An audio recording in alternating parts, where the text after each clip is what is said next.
성경 말씀 로마서 1장 1절 제가 읽어드리겠습니다. 예수 그리스도의 종 바울은 사도로 부르심을 받아 하나님의 복음을 위하여 택정함을 입었으니 하는 이 말씀 중에서 예수 그리스도의 종에 대한 계속적인 강의입니다. 그래서 예수 그리스도의 종이라는 이 단어하고 로마서 1장 14절에 나오는 빚진 자라는 단어, 이 두 단어를 내가 많은 시간을 할애해서 강의를 하는 중요한 이유가 있습니다. 하나는 무엇인가 하니까 예수 그리스도의 종 하는 것은 내 자신과 하나님과의 수직적인 관계, 그 관계에서 하나님이 주인이라면 나는 종이다. 그래서 예수 그리스도와 나 사이에 주종 관계, 이 말씀을 드리는 거고, 그래서 하늘로부터 은혜를 받아서 내가 예수 그리스도의 종, 세상의 종에서 마귀나 사탄의 종에서 예수 그리스도의 종으로 완전히 뒤집혀진 존재 혁명된 자기 정체성을 이야기를 하는 거고, 그 다음에 빚진 자라는 단어는 수평적인 의미에서 나와 이웃과의 관계, 나와 세계와의 관계, 나와 후손과의 관계, 역사와의 관계, 이런 관계성 속에서 내 자신이 어떤 정체성을 갖고 있느냐, 저들에게 이 모든 것을 하나님으로부터 받은 수직적 관계에서 받은 모든 것을 이웃들에게 전해야 될 사명이 있다는 이 소명의식과 사명의식에 대한 고백이 빚진 자라는 고백입니다. 그래서 내가 예수를 믿어서 수직적으로 보면은 내가 예수 그리스도의 종, 수평적으로 보면은 내가 사명자, 빚진 자, 이런 뜻이니까 예수 믿는 것의 전부가 바로 이 고백, 예수 그리스도의 종이라는 고백과 빚진 자라는 고백, 그리고 이것에 대한 이해를 아주 조화 있는 신학화해서 그것을 삶의 실천으로 옮긴다면은 이게 기독교인의 전부입니다. 그러기에 예수 그리스도의 종이라는 단어와 빚진 자라는 단어는 곧 복음에 합당한 생활을 하는 기독교인 전체를 상징하는 거니까 이보다도 더 근본적이고 중요한 단어가 있겠느냐. 그래서 이 이해를 위해서 내가 여러분들에게 계속적으로 시간을 할애해서 강조하면서 설명하고 있습니다. 이 두 단어면 제대로 체질화되고 생활화된다고 한다면은 예수 다 믿은 거죠. 성경 전체에 대한 실천입니다. 그래서 아주 밑바탕이 된 기본적인 이해, 이게 예수 그리스도의 종에 대한 이해이고 빚진 자에 대한 이해입니다. 그래서 예수 그리스도의 종에 대한 그 개념 정리 혹은 의미 정리를 계속적으로 하고 있는데, 오늘부터는 예수 그리스도의 종이라는 이 의미에 대한 적극적인 의미를 말씀드리려고 합니다. 적극적인 의미의 첫째는 무엇인가 하니까 새 생명을 얻은 존재다, 이런 의미입니다. 새 생명을 얻은 존재, 부활의 생명을 얻은 존재, 죽은 자에서 산 자가 되었다는 이런 존재를 고백한 게 예수 그리스도의 종 바울은 하는 말씀의 의미입니다. 그래서 우리가 이제는 생명을 얻은 존재라 하는 이 말씀을 우리가 생각을 할 텐데, 생명이라는 이야기는 그 대칭점에 있는 죽음에 대한 이해 없이는 생명에 대한 이해가 올바르게 될 수가 없죠. 그래서 죽음에 대한 이해를 잠깐 좀 하고 지나가겠습니다. 제가 쓴 책, 물으면서 찾아가는 행복역정이라는 1, 2, 3권이 있습니다. 그 1, 2, 3권의 제2권에 보면은 많은 지면을 할애해서 죽음에 대한 기록을 해놓았습니다. 그래서 이 죽음에 대한 기록 중에 두 가지만 내가 딱 뽑고, 그리고 그 중에서 그것도 내가 요약을 해서 여러분들께 말씀을 드리려고 합니다. 죽음에 대한 세상 인간들의 자세는 어떠하냐, 이런 부분 하나 하고, 그 다음에 죽음의 종류라는 의미를 조금 설명하려고 합니다. 죽음에 대한 세상 인간들의 자세를 한번 먼저 살펴보면은 제일 어리석은 인간들은 이 세상을 살아가는 인생들 중에 제일 어리석은 인간들은 죽음을 거의 의식하지 않고 삽니다. 착각이죠. 주변에서 많은 친구들이나 동료들이나 주변 사람들이 인생의 도중에 세상을 떠나는 사람들이 굉장히 많습니다. 교통사고라든지 다른 사건, 사고라든지 자연재해라든지 이런 일 저런 일을 통해서 인생의 도중에 세상을 떠나는 사람들이 수없이 많이 있는데 그것을 내가 목격하고 많이 듣기도 하고 그런데도 불구하고 착각 속에서 저 사건은 나와 관계없는 사건으로 치부해버리면서 사는 인생 굉장히 많이 있습니다. 자, 이런 인생들은 자기 자신은 천년만년 살 것으로 착각을 하고 있습니다.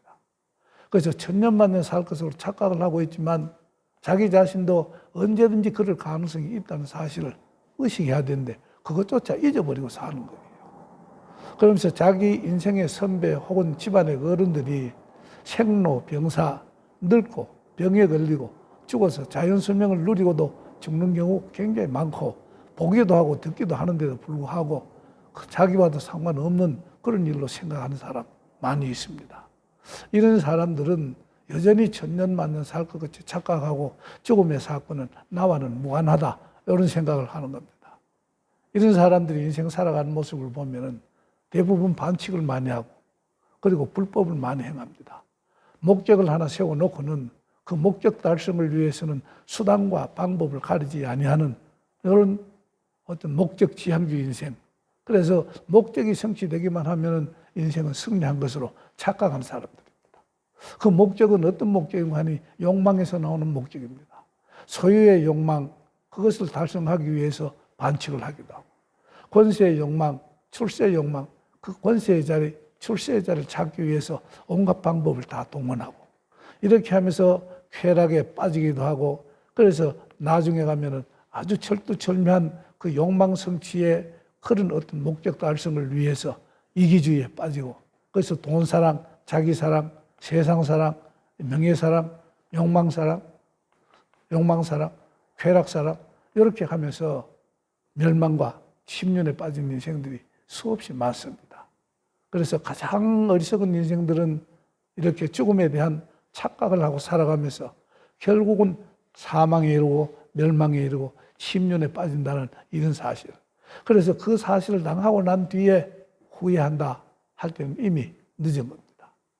그리고 또 한 죽음의 자세 중에 세상 사람들 중에는 그래도 그 중에는 좀 지혜로운 사람들이 있습니다.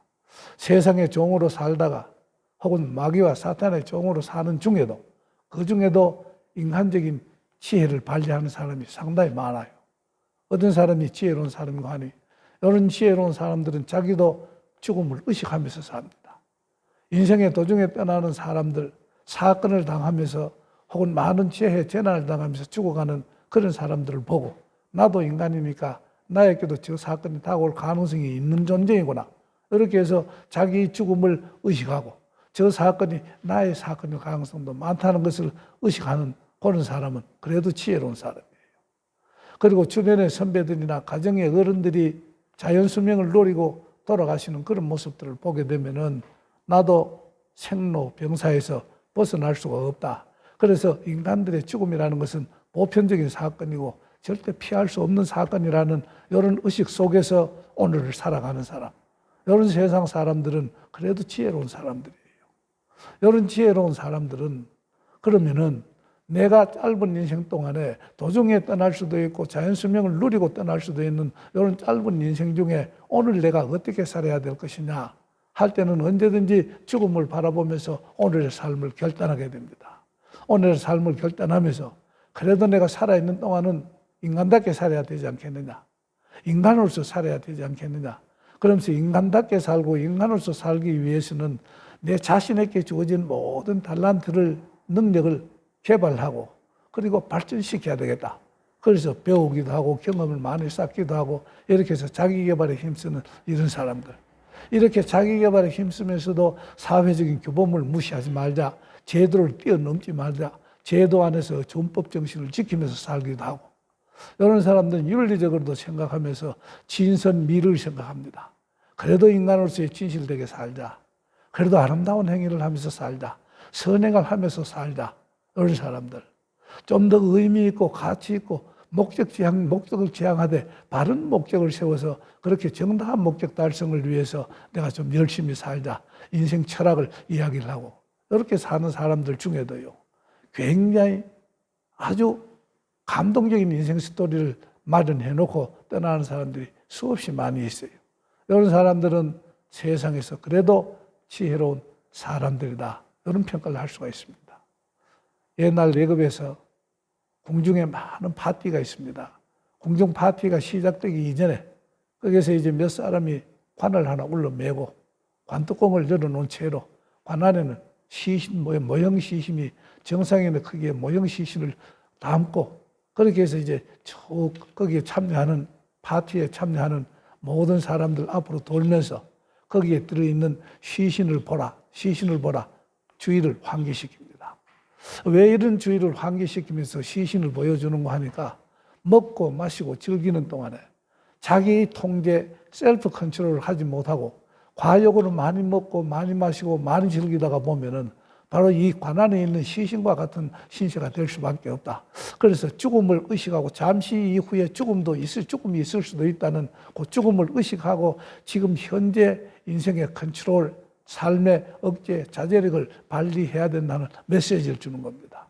이렇게 보면은 죽음은 그 사람들에게 위대한 선생 역할을 합니다. 죽음은 현재를 어떻게 살 것이냐, 미래에 올 죽음에 대비해서 오늘 현재를 내가 어떻게 살 것이냐, 그런 것을 안내해주는 아주 가이드가 될 수도 있습니다. 그래서 언제든지 이렇게 죽음을 의식하면서 살아가는 사람들은 그래도 인간답게 살기 위해서 노력하고 몸부림치는 모습을 보고 이 사람들은 지혜롭기도 하고 인생의 감동적인 스토리를 많이 만들어낼 수도 있는 그런 인생이다. 이런 생각이 들어요. 얼마 전에 제가 신문에서 읽은 사건입니다만은 한 92세 노인 여자분이 있었습니다. 이 여자분이 얼마나 돈을 많이 모았는지 674억이라는 돈을 마련했습니다. 그리고 카이스트를 찾아갔습니다. 카이스트의 학교 당국의 대표자들 만나서 딱 한 가지 요구를 합니다. 이 돈을 가지고 아주 영명한 후배들, 과학자 후배들을 길러서 노벨 화학상을 받을 수 있도록 그렇게 좀 교육을 시켜달라. 내가 이거 하나 당부를 하면서 돈을 도네이션 하겠습니다. 해서 카이스트에 기부를 한 겁니다. 그런데 이 사람의 내가 경력을 한번 쭉 살펴봤더니요. 이 여자분이 대학은 서울대학교 법과대학을 나왔습니다. 이 92세 정도 되는 연령이 서울대학교 법과대학에 들어올 때는 한 300명 되는 정원들 중에서 여학생 한 명이 있을 때도 있고 한 명이 못 들어올 때도 있습니다.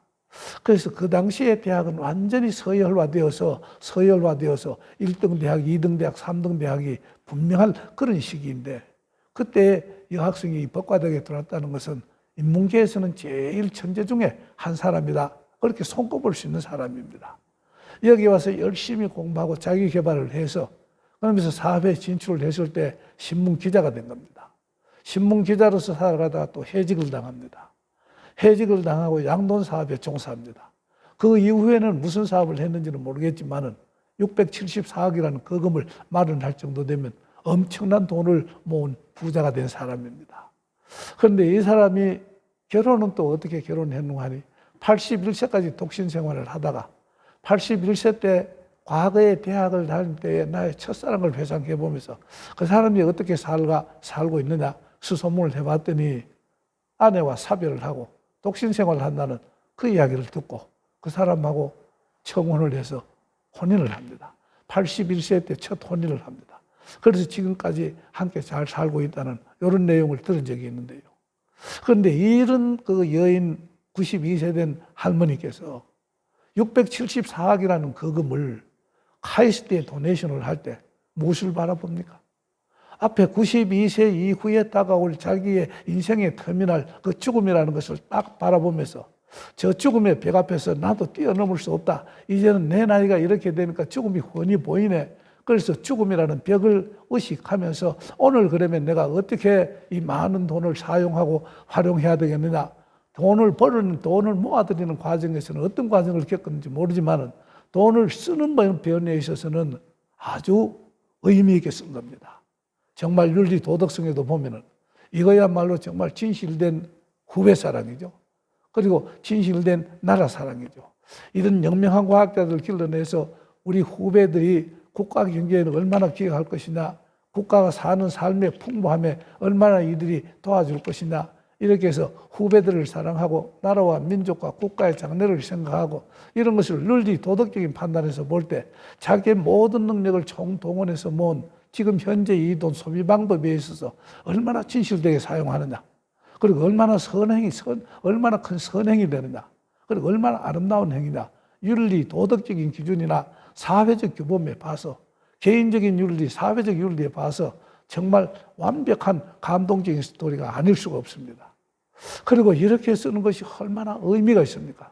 소비 방법에서 너무 의미 있고 가치 있고 정당한 목적을 위해서 자기의 돈을 소비하려고 하는구나, 이런 것을 보면 인생 철학에 있어서도 대단한 깊이와 넓이가 있는 것이니까 정말 감동적인 인생 스토리를 마련하는구나, 그러면서 남기고 죽어가야구나, 이런 생각을 했습니다.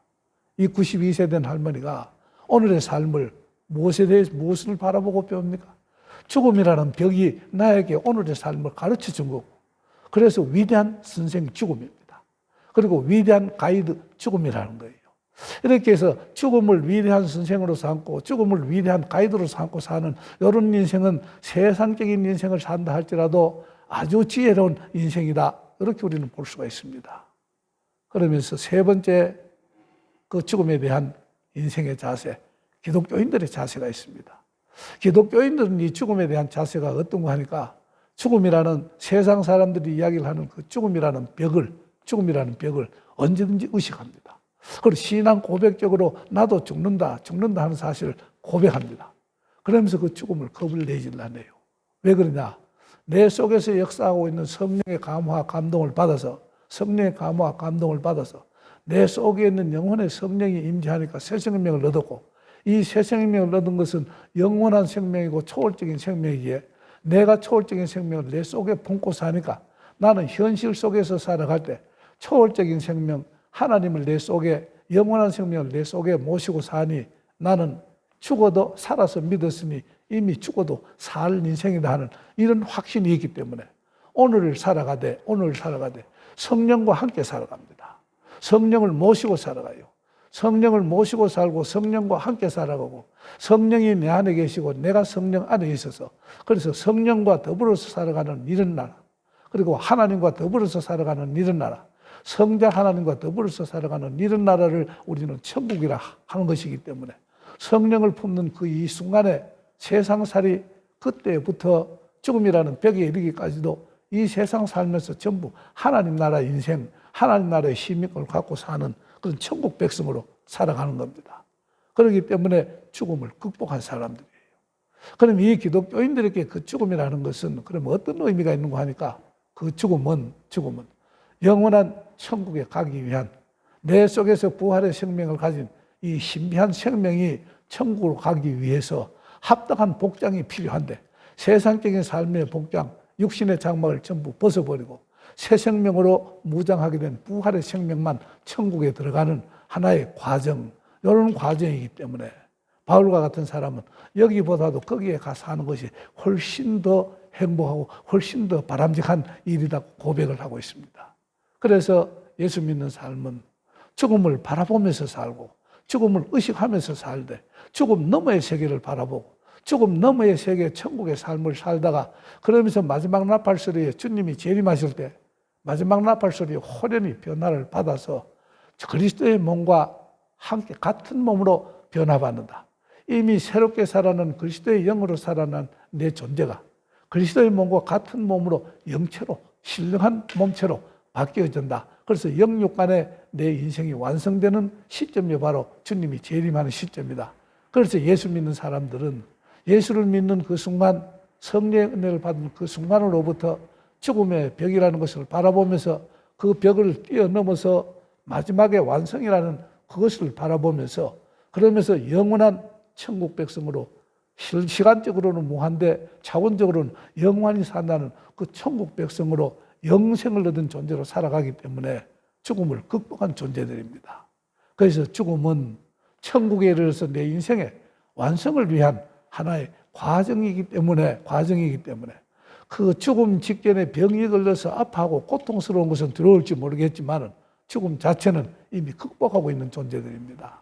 이렇게 해서 살아서도 천국 백성이고 그리고 죽어서 저 천국에 가서 완성을 향하는 천국 백성이 되니까 기독교인들의 삶에 있어서 우리가 일상적으로 죽음이라는 그 죽음은 이미 극복된 거고 두려움의 존재가 아닙니다.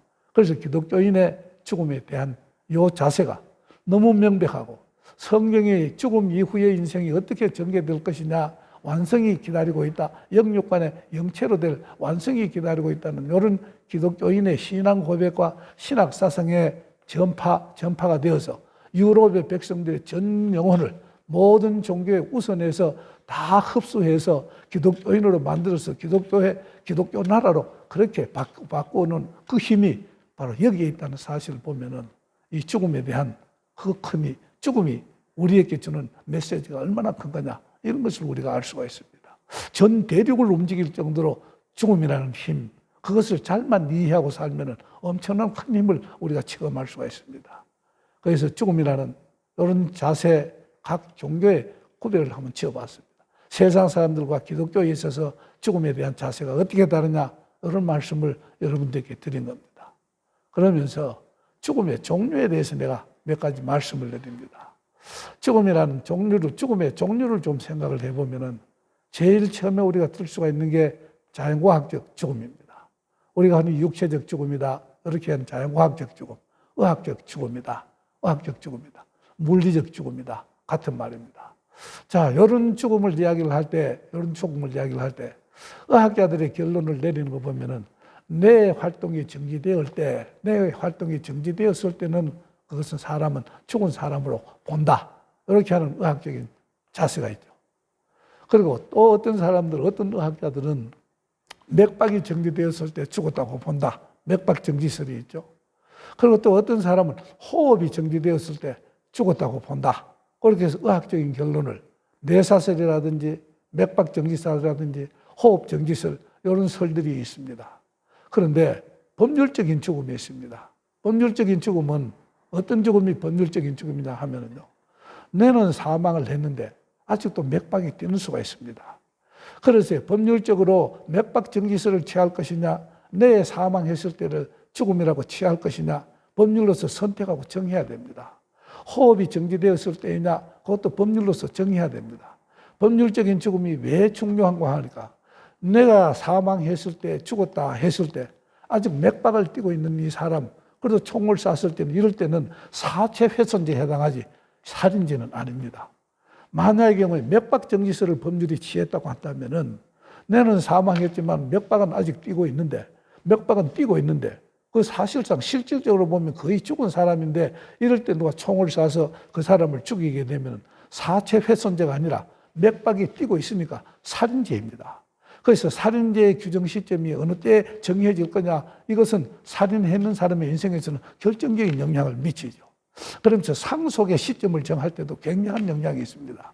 이러기 때문에 법률적으로 죽음을 어느 시기에 정하느냐, 뇌사설을 법률로 정할 것이냐, 아니면 호흡 정지설을 취할 것이냐, 맥박 정지설을 취할 것이냐에 따라서 엄청난 국민적인 영향이 있고 개인적인 영향이 있다.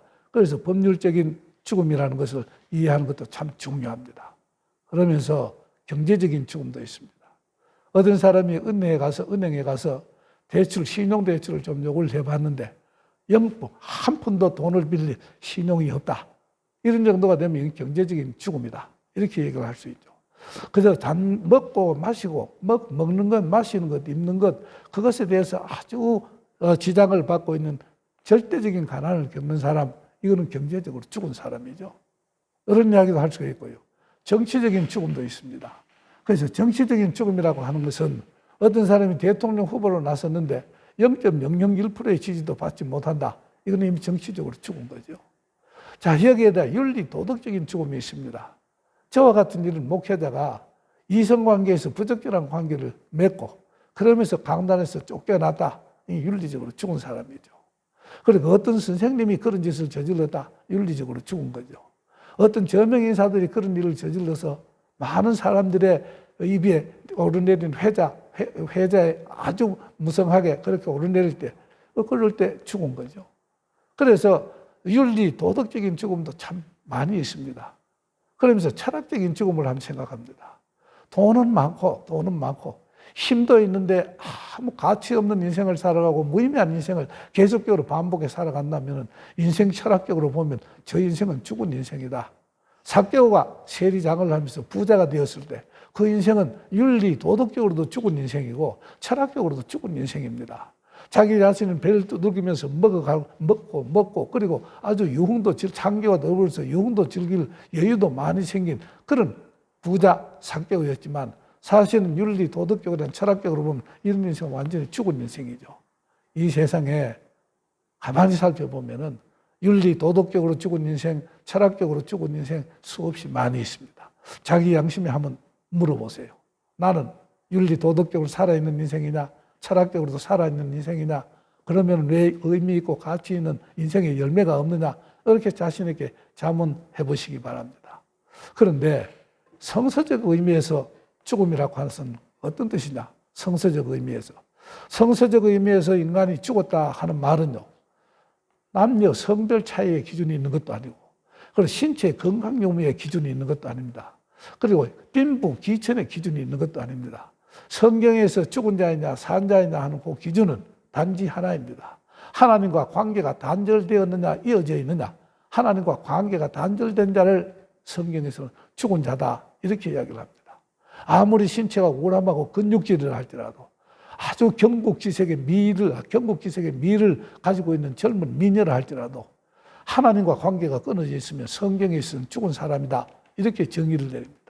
믿지 아니하는 사람이나 건강한 사람이나 잘난 사람이 들으면 굉장히 화날 그런 이야기일 수도 있겠습니다만 실제로 성경에서는 그렇게 이야기를 하고 있습니다. 그러면서 성경에서는 하나님과 관계가 단절된 사람을 죽음이라 한다. 이것을 다른 말로 이야기를 하면은 하나님을 창조주로 믿는 믿음이 없는 사람, 불신앙인을 죽은 사람이다. 이렇게 이야기를 합니다. 그러면 언제 인간들은 하나님과 관계에서 불신앙이 되느냐? 그것은 내 영혼 속에 성령이 소멸할 때입니다. 그래서 성령에서 죽은 자다 하는 말은 내 영혼 속에 성령이 소멸한 자를 죽은 자다 이렇게 이야기를 합니다. 그러면은 이 세상에 있는 세상의 종들, 이 세상에 있는 마귀의 종들, 소유의 노예들, 욕망의 노예들, 이성의 노예들, 이런 거 전부 권력의 노예들, 이런 노예들을 가만히 한번 생각을 해보면 이 사람들은 성경상에 보면 전부 죽은 자입니다. 왜 죽었냐? 불신했기 죽었고, 불신이기 때문에 하나님과 관계가 단절되었고, 그 속에는 성령이 소멸되었고, 그래서 영혼 속에는 성령이 역사하지 않기 때문에 이런 사람들은 모두 다 죽은 사람이다. 이렇게 보면 이 세상은 거대한 공동묘지와 같습니다. 그리고 하나님과 관계가 단절되어서 신앙도 없어졌고 성령의 감화와 감동이 없어 욕망에 치우치고 미친 자가 되었으니까 전부 정신질환을 다 겪고 있는 셈인데, 그런 사람을 중심으로 해서 바라본다면 이 세상은 정신질환 자들이 살아가고 거주하는 그런 하나의 거대한 정신병동 같습니다. 그래서 죽은 사람들이 득실거리는 이런 세상이에요. 그래서 죽음, 성경상의 죽음은 바로 성령이 내 영혼 속에서 소멸되어 있을 때 그때로부터 죽었다. 이렇게 정의를 내립니다. 자, 그러면은 오늘 본문 말씀을 들어가서 내가 생명을 얻은 존재가 되었다. 이런 말을 우리가 어떻게 볼 것이냐. 생명을 얻은 존재가 되었다. 성령이 소멸된 존재는 죽은 자입니까? 그래서 살려고 한다면 제일 먼저 내가 무엇을 회복해야 되는 거 아니? 내 영혼 속에 성령을 영접해 드려야 됩니다.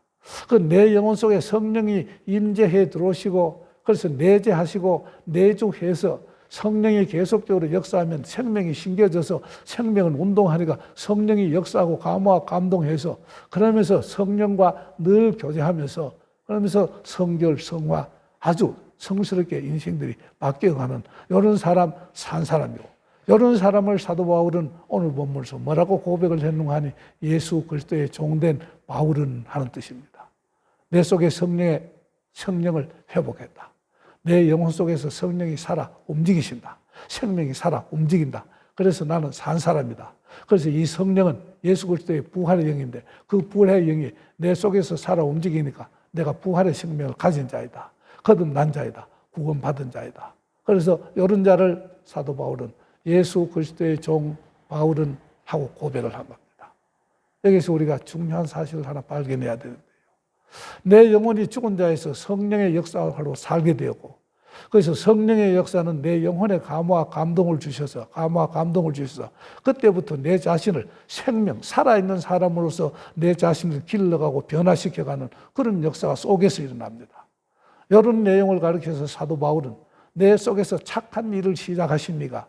지금으로부터 시작해서 그리스도의 날까지 나를 만들어 가신다. 새 생명을 받은 사람으로서 사람을 만들어가고 사람으로 만들어가고 진정한 바른 목회자로 만들어가고 진정한 기독교인으로 만들어 가신다. 이런 내용을 고백하고 있습니다. 그래서 살아있는 생명이 있는 자, 예수 그리스도의 종이다. 이런 고백을 했습니다.